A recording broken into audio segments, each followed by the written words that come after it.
며칠 전 응급실에서 벌어진 사망사고가 뒤늦게 알려지면서 지금 떠들썩한 상황입니다. 지난 8일 한 50대 남성이 새벽에 앰뷸런스를 타고 병원 응급실에 도착했습니다. 하지만 제대로 된 치료를 받지 못하고 방치돼 있다가 끝내 의식불명에 빠졌고요. 결국 3일 만에 숨을 거두는 일이 벌어졌습니다. 이날 이 사망한 남성과 함께 병원에 왔던 지인은 병원인 17,000원 때문에 적절한 치료를 하지 않았다. 이렇게 주장을 하는데요. 무슨 말일까요? 사망한 남성의 지인 이야기를 직접 들어보죠. 익명으로 진행합니다. 선생님 나와 계십니까? 예, 수고하셨습니다. 예. 그런데 지난 8일 새벽에 어떻게 함께 앰뷸런스를 타고 병원에 가시게 됐어요? 새벽 한 4시 돼가지고. 예. 옆에서 끙끙 앓더라고요. 아파서 끙끙 앓아요. 끙끙 앓더라고요. 그래서 119를 불러달라는 거예요. 119를 불러달라. 어디가 구체적으로 아프다고 했습니까? 그러니까 아픈 구체적은 확실히 안 하고 그냥 머리가 아프고 예. 숨이 약간 가쁘다고 하더라고요. 119 불러달라. 그래서 불러주셨어요. 네, 그래서요. 예. 해가지고 한 10분 있다가 119가 오더라고요. 예. 예.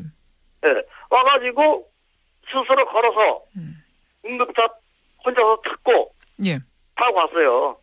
타고 가가지고 그 병원 거기 병원에 거기 갔죠. 근데 앰뷸런스를 타고 환자가 왔으면 이것도 이제 바로 응급실로 갔으니까 위급한 상황이라는 판단이 들었을 거고 의사와 간호사가 와서 진료를 바로 하는 것이 우리가 상식적인 생각인데 그게 안 된 겁니까? 맞아요. 저도 그래요. 그런데 접수실에서 접수를 하려고 그랬죠. 예. 그런데 이 사람 한 2달 전에 17,000원 밀렸다고 하더라고요. 병원비 2달 전에 그 병원에 똑같이 찾아간 적이 있으세요? 2달 전에도 똑같이 응급실에 실려가지고 갔었어요. 예. 지난번에 17,000원 못 넘겼으니까 그거를 내셔 그러더라고. 내셔요.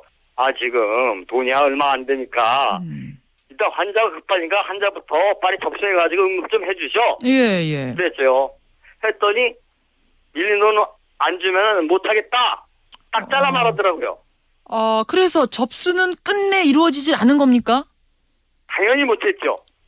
예. 그래서 그때 당시 상태는 환자가 화장실 소변 보러 갈 정도는 됐어요. 걸어 다니더라고. 말도 조금씩 하고. 정도는 됐어요. 네. 그럼 어쨌든 아프다고 호소를 하니까 병원 측에다가 일단 17,000원 그 별 큰 돈 아니니까 어서 구해올 테니까 일단 받아달라고 진료해달라고 이렇게 말씀 안 하셨어요? 항의 안 하셨어요?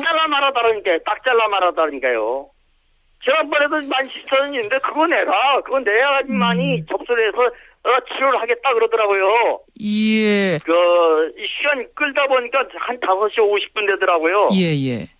5시 50분 또 그 환자는 화장실 몇 번씩 왔다 갔다 했고. 내가 좀 갔다 와도 좀 괜찮겠구나. 환자가 말도 하고 걸어 다니니까. 그리고 내가 가기 전에 쇼파에다 앉혀놓고 나 집에 볼 일 있으니까 내가 갔다 오겠어. 환자한테. 그러고 나 집에 갔어요. 그게 그러니까 병원 도착한 지 한 1시간쯤 지난 상황인가? 선생님 집으로 돌아가신 게? 1시간이 넘었죠. 1시간 넘어서. 그러면은 선생님이 집으로 돌아가시는 그 5시 50분까지 1시간 20분 동안에는 의사, 간호사 아무런 진료도 전혀 이루어지지 않은 겁니까?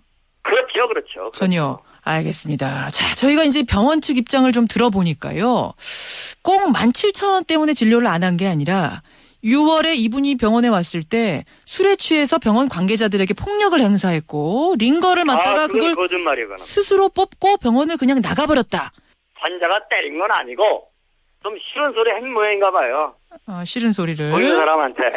그러니까 한 4시간 정도를 그렇게 혼자 대기실에 계시다가 결국은 급성 복막염으로 사망을 한 상태가 됐습니다. 그래요. 참 이게 선생님 입장에서도 굉장히 안타까우실 것 같아요. 왜냐하면 1시간 반을 같이 있다가 가셨기 진짜. 때문에. 참 진짜 살아있을 때는 같이 좀 부숴두고 같이 진짜 나 먹는 거 같이 먹고 이렇게 생활을 하려고 그랬는데. 알겠습니다. 지인으로서 안타까운 상황 좀 인터뷰하기도 쉽지 않으셨을 텐데 이렇게 응해주셔서 고맙습니다, 선생님. 수고하십시오. 도대체 어떻게 이런 일이 발생했을까 좀 자세한 얘기를 들어보고 싶습니다. 이분 연결해보죠. 한국환자단체협의회의 안기종 대표 연결이 되어 있습니다. 대표님 안녕하세요. 예, 안녕하십니까. 이런 일이 흔히 일어나는 일입니까? 이런 일은 흔하지 않죠.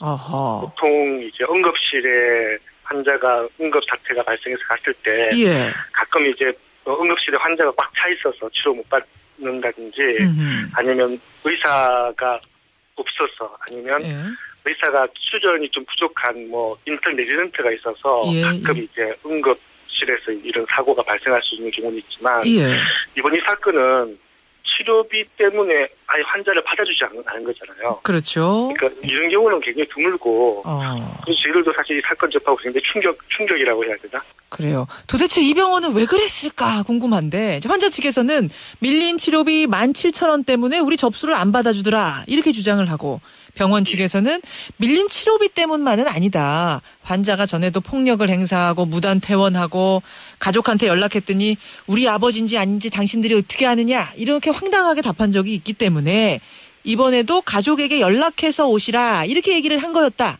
주장을 하는데요. 이게 일반 뭐 슈퍼 같은 데라면 뭐 이해를 할 수 있지만 이게 병원이잖아요. 그렇죠. 어쨌든 환자가 응급 상황이 발생해서 응급실에 갔는데 한 5시간 정도 어쨌든 응급치료를 받지 못해서 환자의 상태가 악화된 거는 문제가 있는 거죠. 예.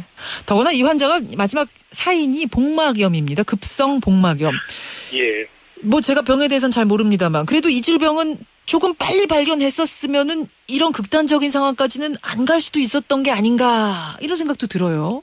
예, 복막염은 보통 시간 싸움이라고 이야기하거든요. 복막염이 없으면 빨리 긴급하게 수술을 해서 치료를 해야 되는 거죠. 그래서 저는 아쉬운 게 5시간 정도, 5시간 정도 같으면 충분히 생명을 살릴 수 있는 시간이거든요.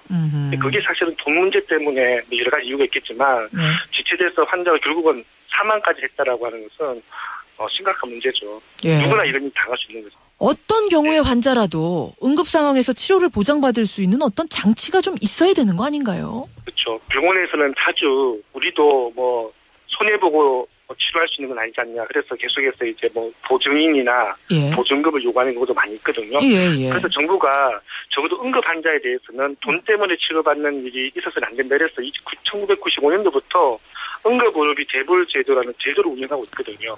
돈 없어도 치료를 받을 수 있어요? 예, 노숙자 돈이 없잖아요. 노숙자 갑자기 응급 상황이 발생해서 응급실에 오면 다 죽어야 되는 거잖아요. 치료 못 받았어요. 돈도 없고 사실은 가족도 찾기 어렵고 이런 경우가 대부분인데 노숙자라면. 그런 환자들 일단은 원무과에 다시 신분 밝히고 저는 돈이 없으니까 응급의료비 대불제도를 이용하겠습니다. 말만 하면요. 그다음에 그 환자 치료하고 그 비용은 병원에서 건강보험심사평가원을 청구해서 받거든요. 받고 나중에 건강보험심사평가원은 그 환자나 환자 가족에게 다시 청구해서 돈을 받아가는 제도가 이미 운영되고 있거든요. 예, 그럼 이 경우는 뭐 이게 지금 환자 측에서는 돈 때문이라고 하는데 돈 때문이 아니었을 수도 있는 건가요? 어떻게 되는 건가요, 그럼? 그러니까 이게 병원의 업무 행정의 문제라고 생각해요. 이 응급의료비 대불 제도가 굉장히 예산이 많음에도 불구하고 매년 국정감사에서 이용률이 너무 낮다. 이용률이 낮다. 예, 낮다. 예. 그래서 정부에서 이런 좋은 제도를 만들어도 막상 이 업무를 행정을 하고 있는 현장에서는 청구를 잘 안 하니까 이런 문제가 생깁니다. 왜 청구를 안 하죠? 왜 청구? 환자한테 받으면 그냥 현찰로 받을 수 있는데 응급의료비 대불제도를 이용하게 되면 돈 받는데 시간이 걸리잖아요. 굉장히 복잡한 뭔가 증명도 해야 되고 가족도 찾아야 되고 복잡해지니까. 예. 그래서 일단은 환자한테 무조건 현찰로 받는 걸 원하고요. 정말 그게 안 되면 그때 어쩔 수 없이 응급의료비 대불제도를 이용하니까 사실 이 일이 발생한 거죠. 그렇군요. 예, 그래서 저는 이 사건은 현재 있는 제도를 이용하면 절대 일어나서는 안 되는 사건인 거죠. 그러네요. 너무 안타까운 마음이죠. 참 안타까운 사건이고요. 사고고요. 또 앞에서 말씀하신 것처럼 응급실에서 흔히 일어나지도 않는 일인데 도대체 왜 이런 일이 발생했을지 이해할 수도 없다. 이런 점에서 조금 더 지금 사실관계가 확실하게 파악이 규명이 됐으면 좋겠습니다. 여기까지 말씀 듣겠습니다. 고맙습니다. 예, 감사합니다. 한국환자단체협의회 안기종 대표까지 만났습니다.